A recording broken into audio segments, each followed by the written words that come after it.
In che cosa consiste il progetto Acqua, Fuoco e Farina che volete sostenere?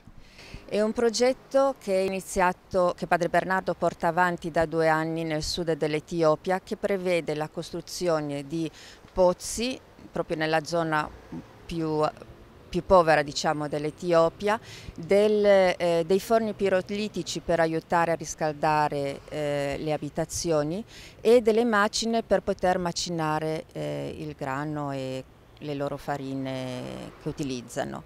Chi sono i componenti? Possiamo anche descrivere l'orchestra Nova Angelo Ricobaldi.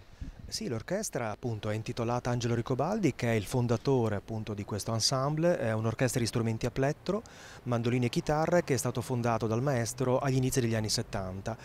E nasce come un'orchestra giovanile, quindi per i bambini e per i ragazzi, e quando poi il maestro è venuto a mancare negli anni 90, il progetto è stato portato avanti da sua figlia Maurizia Ricobaldi.